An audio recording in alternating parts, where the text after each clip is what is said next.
Hey there guys and girls, and here we have FireWatch. Now, I've seen a little bit of it, just to see what type of game this is, and honestly it looks good.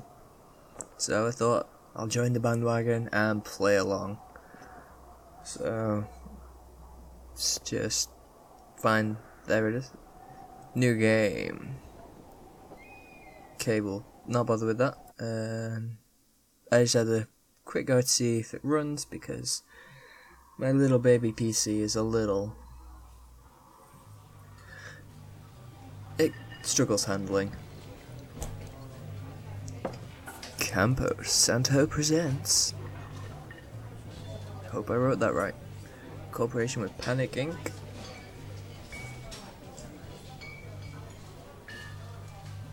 Boulder, Colorado, 1975. A good band.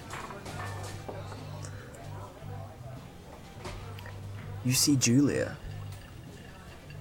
Okay, click. Ooh, music. She's about your age, late 20s, laughing with well-dressed professors and grad students from nearby CU Boulder. You, Henry, are out drinking with your pals. You approach her. You are drunk. That sounds like the appropriate response.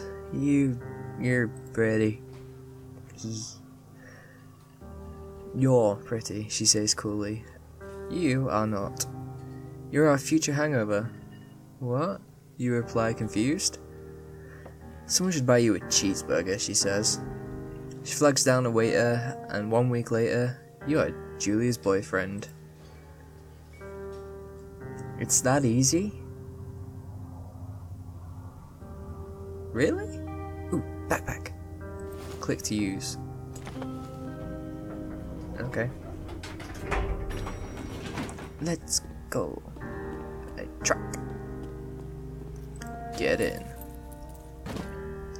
Wait, isn't that just gonna fall out the doors? Okay. You date for over a year. She drives you absolutely nuts. It's great. You move in. You share an apartment near the school with a view of the mountains. You two drink beers out on the deck. You drink beer just about anywhere. Life is good.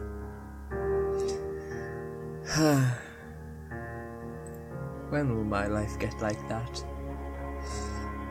Julie wants to get a dog. Okay. There's a scruffy, undersized beagle. Julia is in love. She wants to bring it to class. She wants to bring it with her to class. Damn my eyes.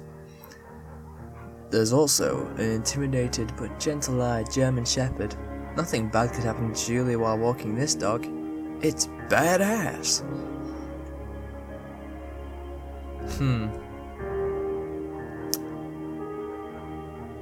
This is a tough decision, to be quite honest. I want to make her happy. And he's a little runt by the sounds. But a German Shepherd named Mayhem.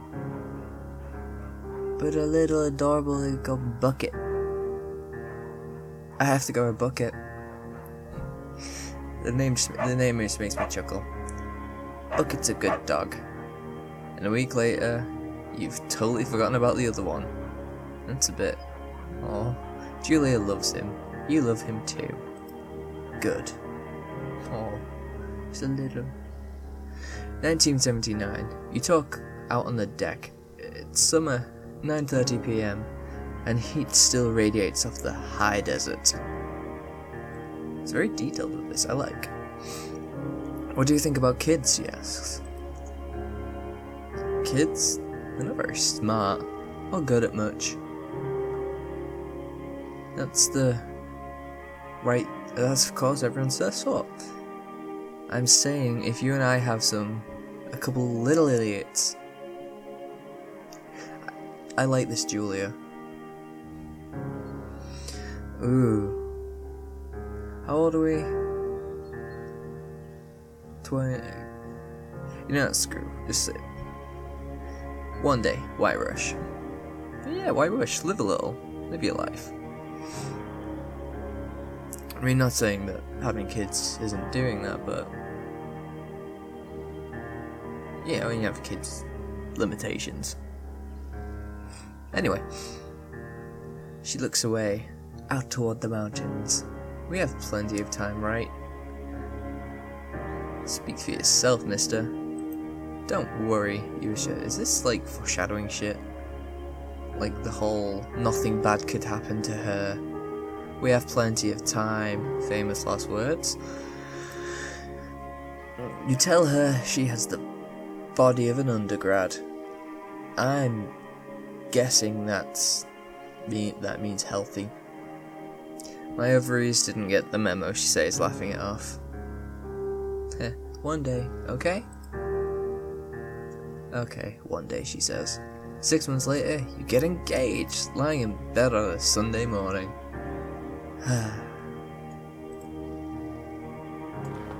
Sounds fun. Slam. And what do we have? Thoroughfare Trailhead. We have a map, 2 forks. Don't forget to check in. No fireworks. Learn to live with bears. Fair enough. Thoroughfare Trail, it's not recommended for inexperienced hikers. Thoroughfare's primitive backcountry trail, I cannot read the rest. Is that anything? Nope. Let's go.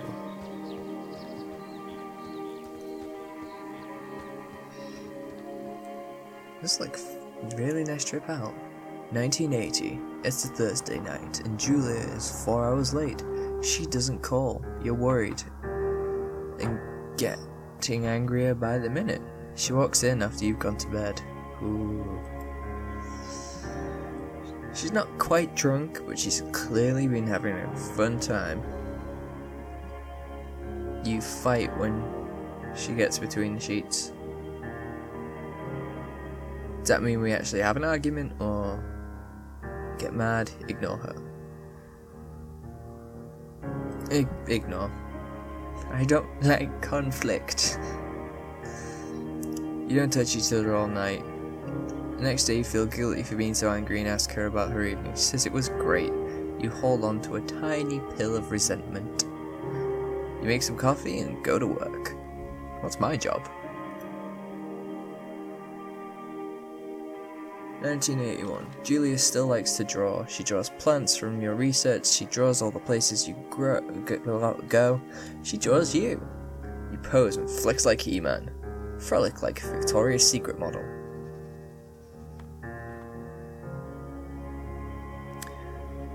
At the risk of ruining my obvious masculine image, I'm gonna frolic.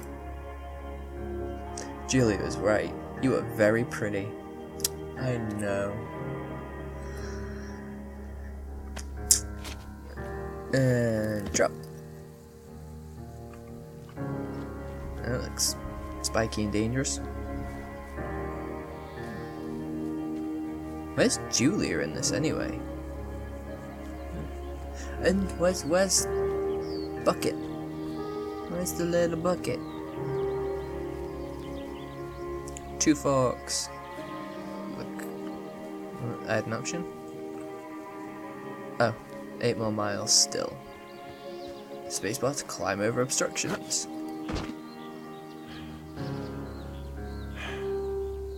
It's so pretty. 1982. During the summers, you and Julia enjoy walking Bucket at night. There's a festival in town. It brings in folks from faraway places. One of them tries to mug you with a knife. Well, he doesn't help himself, does he? Bucket gets... No! I'm gonna kill him. Fuck. Dog! Julia yells. She gets flustered and has trouble speaking when stressed. You confront the attacker. I can get like that sometimes. Overexcited, stressed, nervous, speech just goes out the window, brain is working too fast for my mouth.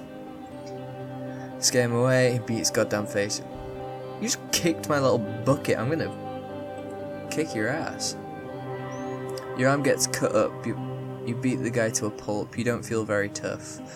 You cry your eyes out before the cops show up. Julia asks to take a different path from that day forward. You say okay, you don't want to go that way either. From then on, you walk by the river. I don't know about you, I feel quite badass. I mean, okay, you know what, he deserved it. I feel quite badass, I've got like a few battle scars, you know? Kick my little bucket. 1984. Plans to have kids get waylaid by work. Aww. Julia gets offered the job at Yale. Yale is in Connecticut, 2,000 miles away. It's a great job. Associate department chair. She wants to move. You absolutely do not. Convince her not to take the job. Agree if she commutes back and forth. I really don't want to convince her not to take the job, but 2,000 miles is far.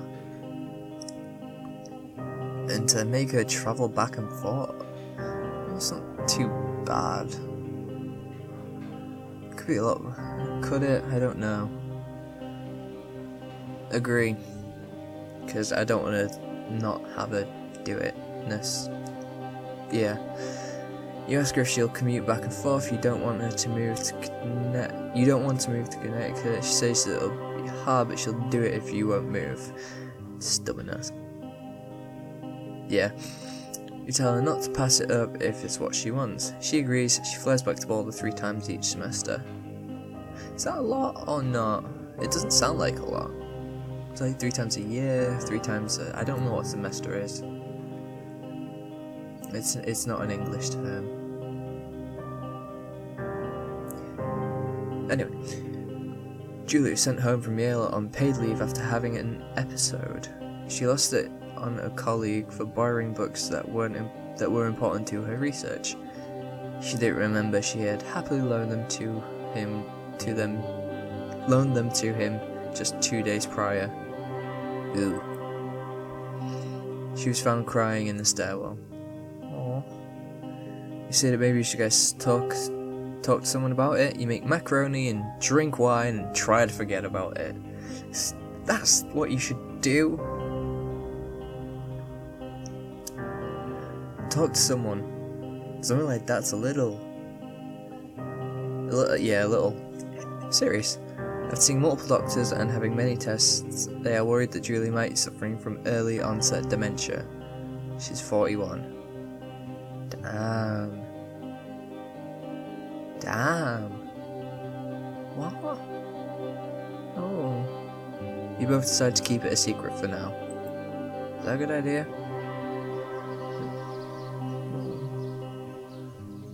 Wow.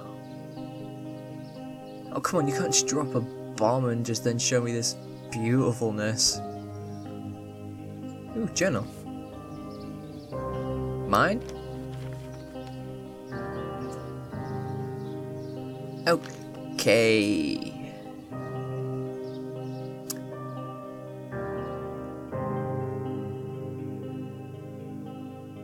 Okay. Bucket is getting older. Oh, we're still 11. Julia comments that it's kind of nice because he gets in less trouble around the house. A week later, she goes back to the university. Julia's affliction gets worse. She can't remember things in class, her research is in shambles. She drives her car to the next town over for no particular reason and has to be brought home by the police. She's devastated. She's sent home on permanent medical leave. Wow. This just turned. Some days you get Julia who calls you a dope and your unborn children little idiots. Other days you get a stranger. She pulls you into bed to make love. After 5 minutes she gets into a panic believing her dad is at the door. Damn.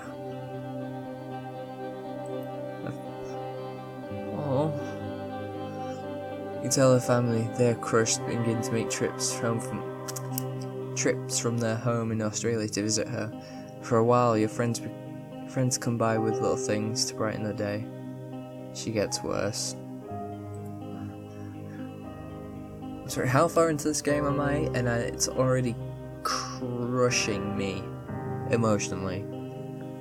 You spend your days following Julie around the house. You count the seconds between the 2 weekly visits from Daniel, the nurse.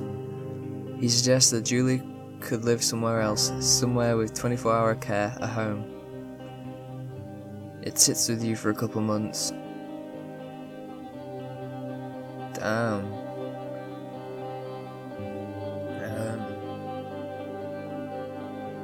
I don't know on this one. I mean, if I was in his position, to be fair, I'd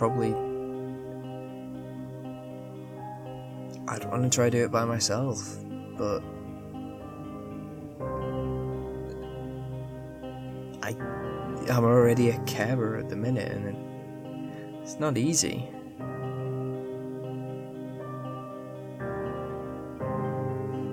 Fuck it. Doing it myself. I will do it. Ooh, trees. So pretty. Stop trying to sweeten it with... It's not fun, it's not good. Yeah.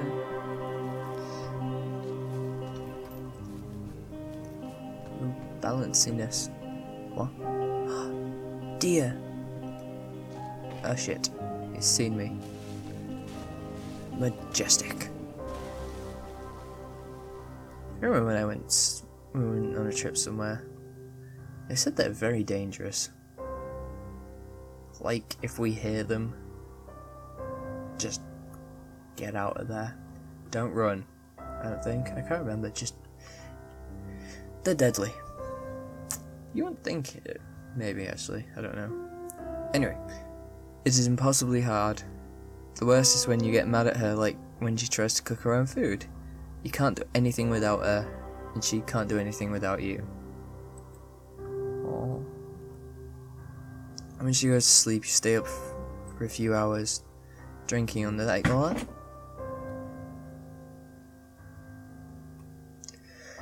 That just scared the shit out of me. What the hell? 1 sec. Okay, I'm back. I'm slightly concerned. I have no idea what the hell that was. I'm pretty sure it was...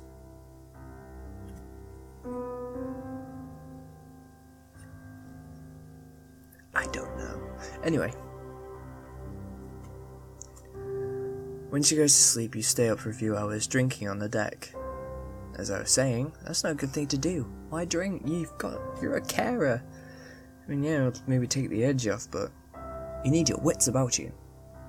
Watching baseball in the summer, college basketball in the winter. Drinking then too.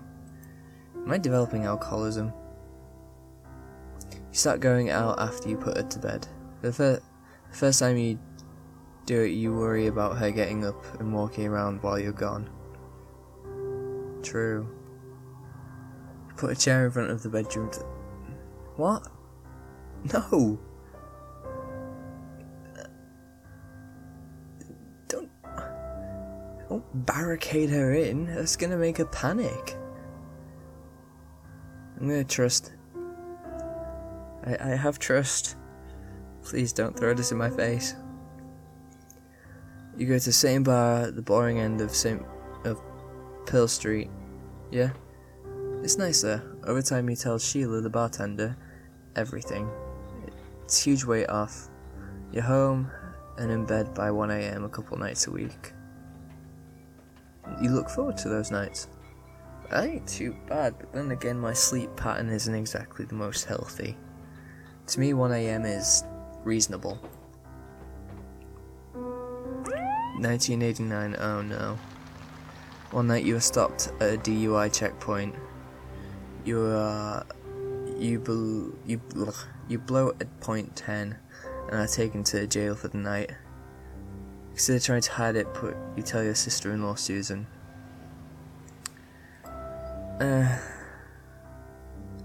Julia's parents take next plane from Australia. They can't believe the state your house is in. They tell you Julia is coming to live with them. You don't argue. You say you'll visit soon. A few weeks go by. Summer is coming and you see an ad in the paper for a job.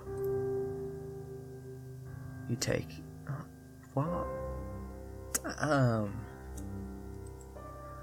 Well, this is an emotional roller coaster. God damn. Enter the lookout tower. Are we done with that whole narrative v story thing? It's so pretty. But I think I shall leave this episode here. I apologise if this episode has been a bit boring. It has been an emotional roller coaster for me. Yay. But anyway, I may do long episodes of this, I'm not sure. We shall have to see, so maybe it may vary. But yeah, I'll see you guys in the next episode. I hope you guys are enjoying this so far. Not that much has happened. I hope you will enjoy it, because I'm intrigued and I will play it all the way through to the end, no matter what. So